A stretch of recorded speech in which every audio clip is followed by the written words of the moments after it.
Shalom Bapak Ibu dan Saudara, jumpa lagi di dalam Ephrata Devotion, masih dengan tema tinggal di dalam Yesus. Bapak Ibu dan Saudara, seringkali kita tidak menempatkan Tuhan sebagai pokok anggur, benar atau tidak? Terkadang kita lebih mengandalkan kepintaran kita, atau kita mengandalkan buku, internet, atau rekan-rekan kerja kita, mungkin juga kita mengandalkan hamba Tuhan. Kita sering sekali lupa atau tidak sama sekali menempatkan Tuhan sebagai pokok anggur. Pada ayat pertama di dalam Yohanes 15 dikatakan, "Akulah pokok anggur yang benar." Artinya hanya Yesus satu-satunya dan tidak ada yang lain, hanya Dia yang kita butuhkan. Tidak berarti ini mengajarkan kita untuk bersikap apatis terhadap sekeliling kita, seolah-olah tidak bisa meminta masukan, meminta bantuan kepada yang lain dan hanya mengandalkan Tuhan saja.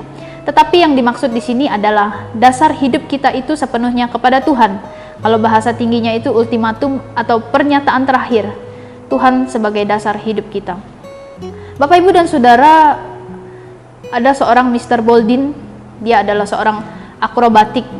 Nah, ini adalah orang yang pertama menyeberangi air terjun Niagara hanya dengan satu tali. Ia berjalan dengan separuh badan ditutup karung di atas sepeda, dalam gelap dengan mata tertutup.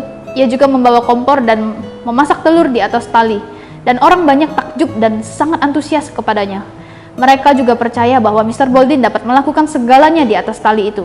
Kemudian Mr. Boldin ini berhenti dan bertanya, "Percayakah saya dapat mengantar orang melewati satu tali ini?" Mereka menjawab, "Iya," dengan sangat antusias. Kemudian dia bertanya, "Siapa yang mau saya antar ke seberang?" Semua menjadi terdiam dan tidak berani mengajukan dirinya. Beberapa waktu kemudian datang seorang anak kecil yang menjadi sukarelawan untuk naik ke atas gerobak pasir itu. Kemudian mereka tiba di seberang dengan selamat. Semua takjub. Ternyata itu adalah anak Mr. Boldin. Bapak, Ibu, dan Saudara, kisah ini digambarkan sebagai Tuhan Yesus. Kita tidak ada apa-apanya, kita bukanlah siapa-siapa tanpa Tuhan. Kita hanya bisa bergantung kepadanya, percaya kepadanya, tak kala kehidupan kita dipenuhi oleh berbagai macam rintangan. Tuhan ingin kita menjadikan Dia sebagai pokok anggur kita, dasar dari kehidupan kita, dasar ketika kita berharap kepadanya.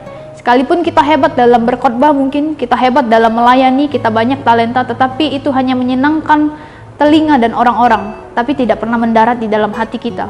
Sekalipun kita pintar, itu hanya menjadi teori, karena Tuhan berkata, "Di luar Aku, kamu tidak dapat berbuat apa-apa." Maka jadikan Yesus sebagai pokok anggur di dalam kehidupan kita. Mari kita berdoa. Tuhan Yesus yang baik, terima kasih Kau menyatakan bahwa Engkau adalah pokok anggur di dalam kehidupan kami. Seringkali Tuhan, kami lalai menjadikan Engkau sebagai pusat di dalam kehidupan kami. Hari ini Tuhan, kami semua mau mengatakan bahwa kami mau menjadikan Tuhan sebagai pusat di dalam kehidupan kami. Kami mau menjadikan Engkau sebagai pokok anggur di dalam kehidupan kami. Berkati kami Tuhan, mampukan kami untuk kami dapat melakukannya. Hanya di dalam nama Tuhan Yesus kami sudah berdoa dan mengucap syukur. Amin.